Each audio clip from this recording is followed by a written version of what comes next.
Hello there, and welcome to this class on cadences. We're listening to some drumline cadences from the Ohio State University Marching Band, but these are not the types of cadences we're talking about today. We'll be looking at an entirely different concept of cadence. And go ahead and go to the next slide and we'll get started. So then what is a cadence? This is a point of arrival in the music. It's the type of arrival at the end of a musical phrase. So there are different types of punctuation and there are different types of musical arrivals.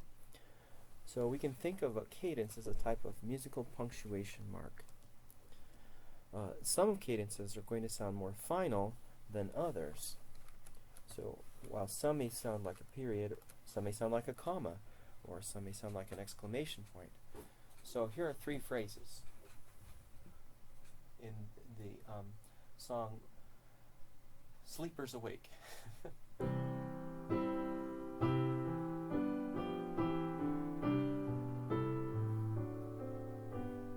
Okay, there's a point of rest, but it doesn't sound complete. So this is what we'll call a half cadence. It's kind of like a comma.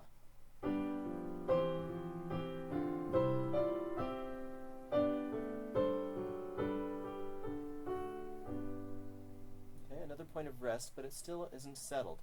This is like another comma or a semicolon. Here's the last phrase.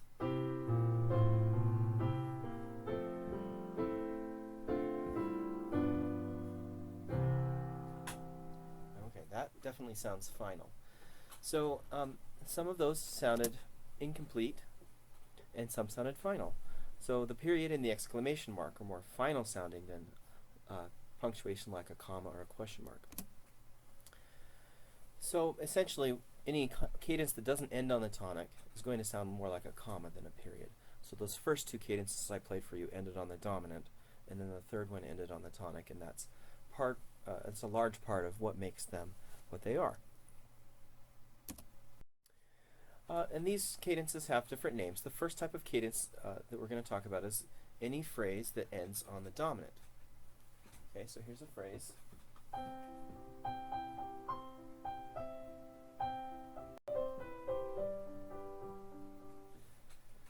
Because it sounds incomplete, and it ended on a 5 chord, we'll call this a half cadence. A lot of times these happen midway through the music, so perhaps that's halfway through. Doesn't sound conclusive. The music needs to return to the tonic to sound restful and conclusive. Okay, and then we'll label these with an HC for half cadence. All right? So a musical response to that first phrase I played might sound something like this.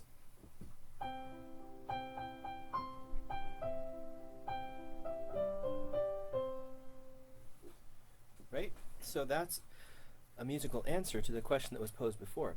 And this cadence answers the question by a 5-1 cadence at the end of the phrase. And any phrase that concludes with the dominant moving to the tonic, 5-1, is ending with what we call an authentic cadence. This, of course, sounds more conclusive than a half cadence, so it would be more like a period. And most of the music, most music ends eventually with an authentic cadence of some kind.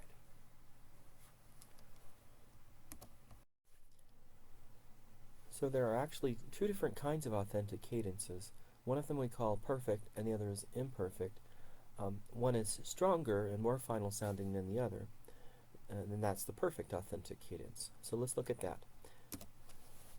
To have a perfect authentic cadence, there are two things that need to happen. It needs to end with do in the soprano. Right, so the cadence we have here sounds like this. It sounds very final and very conclusive. And part of that is because we have T-do. The soprano, the top voice, ends on do.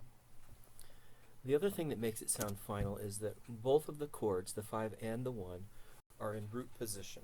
So the bass is sol, do. Alright, so if you put those pieces together, root position 5 and 1, and the soprano ending on do, then it is a perfect authentic cadence. All other types of authentic cadences are considered imperfect, since they don't meet those two criteria. So for example, an imperfect authentic cadence might end with a scale degree other than do, other than the tonic, in the soprano. For example, in this case.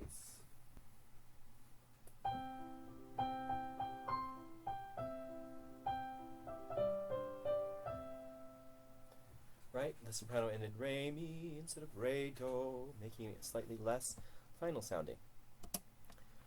And if we were to use an inverted 5 or an inverted 1, then we would also have an imperfect authentic cadence. So for example,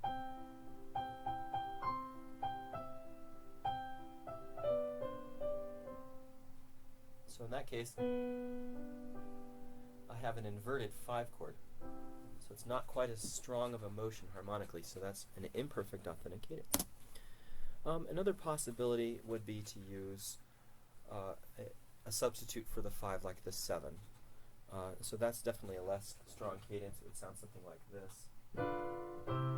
Still sounds authentic, but not as strong as this is the 7 diminished. 7 diminished 6 moving to 1. Less strong. Okay, so if an authentic cadence is perfect, we can label it PAC, P-A-C, perfect authentic cadence. And if it's imperfect, I call it a YAC, an imperfect authentic cadence, or IAC. So we have PACs and we have YACs. The YAC is not as final sounding as the PAC. So some cadences end like a comma or half cadence, and some are more like a period or an exclamation mark. Those are authentic. When a phrase ends in a way that you don't expect it to, it's sort of like a question mark, and we call that a deceptive cadence. So one way that that can happen is if the bass, instead of moving from 5 to 1, just steps up to 6 instead of leaping to 1. For example, in this hypothetical ending to the same phrase,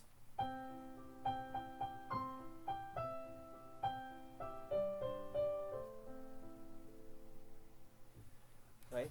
This goes from 5 to 6, so it's a deceptive ending. It's sort of a musical question. And we'll label any deceptive cadence DC, the most common being from 5 to 6. There's one more type of cadence that occurs with some frequency, and that is the plagal cadence. This is a phrase that ends with the progression from 4 to 1 rather than 5 to 1. This is also known sometimes as the amen cadence because it accompanies the words amen very frequently.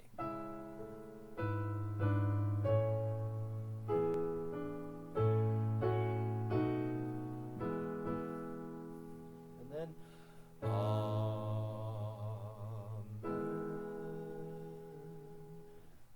right? Or it could be.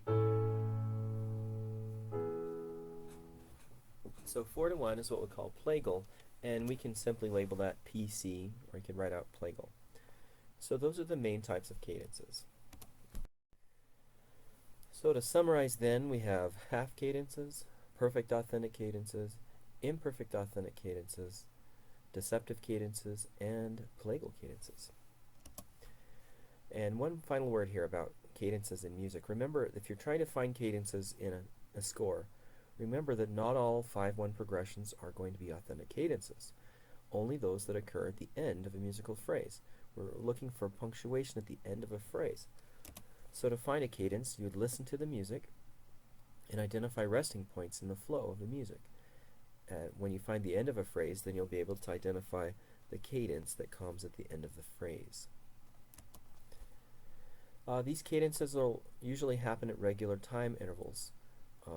Often every 4 measures you'll find a cadence, since that is the common length of a musical phrase. Sometimes maybe every 8 measures or every 2 measures. It varies, but in general it's around 4 measures of music.